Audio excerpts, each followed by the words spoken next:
राजा परीक्षित को श्री सुखदेव जी महाराज कहते हैं, एकादशम निराहारा। नंद बाबा हर एकादशी को करते थे निराहार होकर के।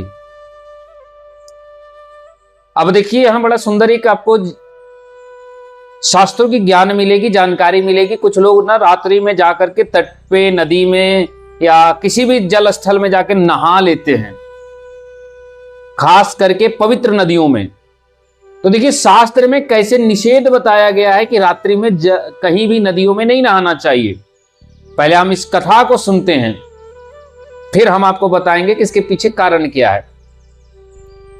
तो जब नंद बाबा एक दिन एकादशी का व्रत करते हैं और जब रात्रि का बेला होता है तो उन्हें यह ध्यान नहीं रहती है कि अभी मध्य रात्रि हुई है, बस वह पहर देखते हैं कि अब द्वादशी पड़ गई। वह उठते हैं और यमुना जी में स्नान करने चले गए।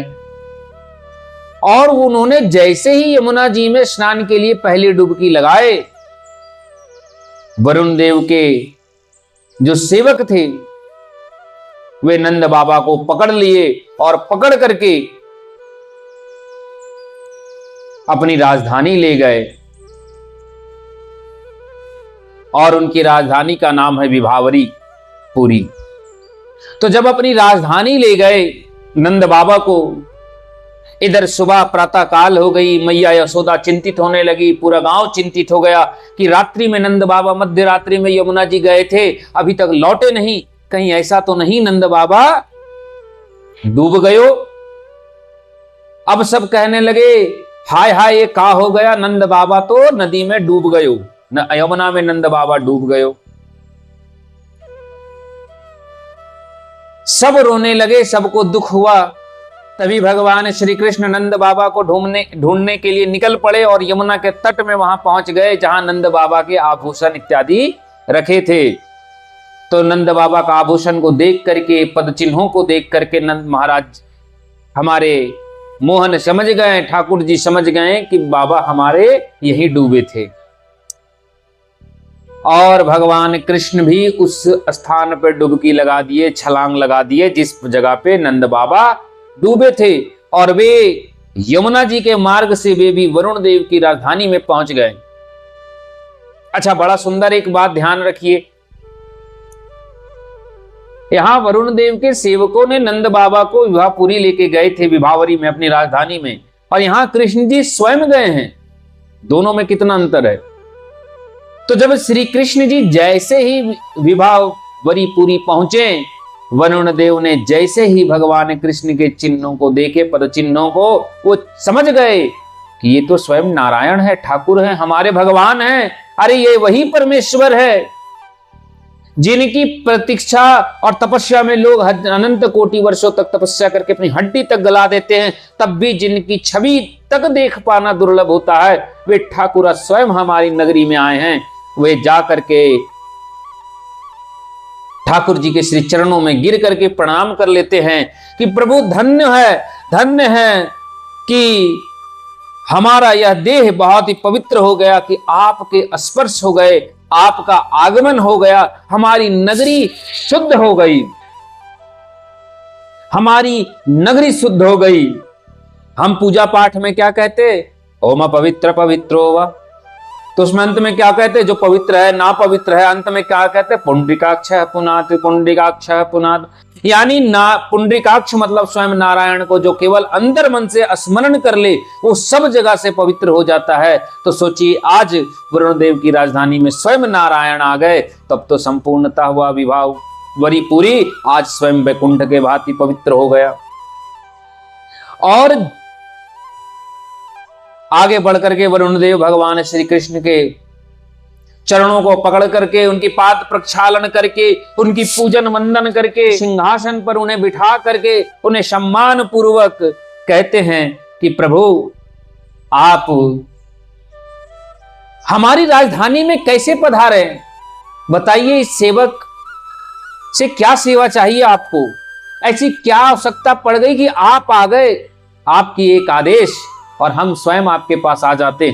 आपको आना पड़ा मेरे पास, इसका मतलब मैंने आपको कुछ ना कुछ कष्ट दिया है। तो प्रभु मुझे कष्ट का कारण बताइए कि मैं उस कष्ट का कैसे निवारण करूं, कैसे आपसे क्षमा याचना करूं। ठाकुर जी कहते हैं, देखिए बड़ा दयालु हैं हमारे ठाकुर जी, इनसे बड़ा दयालु कोई नहीं है। किसी के पिताजी को आप उठा करके ले जाइए, बेटा जाते ही पहले उपद्रव शुरू करेगा। लेकिन ठाकुर जी कुछ नहीं किए। क्यों? क्योंकि ठाकुर जी जान रहे हैं कि मेरे नंद महाराज जी, मेरे पिताजी की गलती है कि वो रात्रि में स्नान करने आए। तो जब गलती अपने पिता की हो तो कोई भी कार्य धैर्य और शांति से करना चाहिए। इसलिए भगवान कृष्ण शांति बनाए रखे। और जब वरुण देव शरणागत हुए तो ठाकुर जी ने आशीर्वाद दिए, बोले हे वरुण देव तुम्हारी कल्याण हो। और कहते हैं कि हे वरुण देव, आपके कुछ गण मेरे पिता को पकड़ लाए हैं। मेरे नंद बाबा यमुना जी में रात्रि में डुबकी लगाने आए थे, तो मैं उन्हीं के पद चिन्हों पे चलता चलता आया तो मैं यहां पहुंच गया। मुझे आशंका है कि मेरे पिताजी यहीं पे हैं। वरुण देव ने हाथ जोड़ करके क्षमा मांगते हुए कहा, प्रभु मुझे क्षमा कीजिएगा, क्योंकि मेरे दूतों ने यह कार्य किया है। मुझे इसकी ज्ञात नहीं था कि ये आपके पिता हैं, इसलिए मैं इन्हें आपको लौटाता हूं। प्रभु आप हम पर प्रसन्न हो जाइए और आप इन्हें ले जाइए। और नंद बाबा को लेकर के ठाकुर जी आ गए। अब यहां एक कारण को समझिए कि रात्रि के समय में जलीय स्थल, जैसे खास करके विशाल जल कुंडों में, नदियों में, बहती धाराओं में स्नान नहीं करना चाहिए, इसे निषेध बताया गया है। अब कुछ लोग पूछेंगे कि क्या वैज्ञानिक दृष्टिकोण इसमें है? तो है, विज्ञान की दृष्टि भी देख लीजिए। रात्रि के समय में नदियों में साधारण जलचर जीव जैसे मछली इत्यादि ये सोते हैं और आपके स्नान या आपके अशांति से इनकी निंद्रा में बाधा होती है।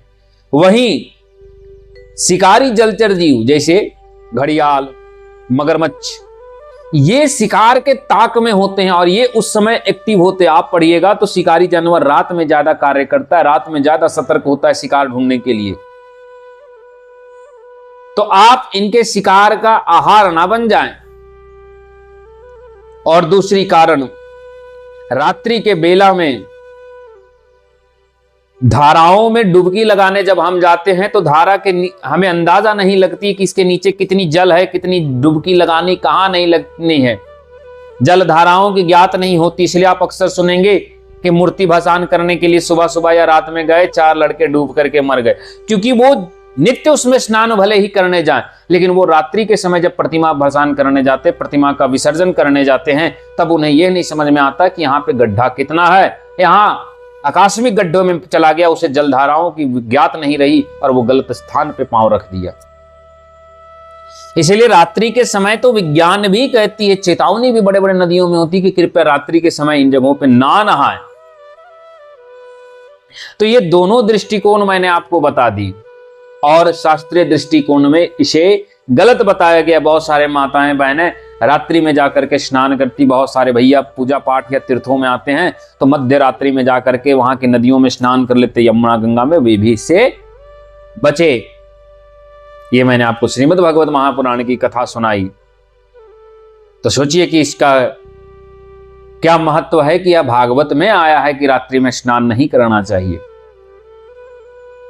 इसके बाद की कथा सुनिए कि जब नंद बाबा वहां से लौटते हैं तो उन्हें लगता है कि यह विभापुरी नहीं, ये वैकुंठ धाम है। और वे आकर के अपने नंद बाबा अपने गांव में सबको, बाल ग्वाल गोपियां मित्रों सबको बता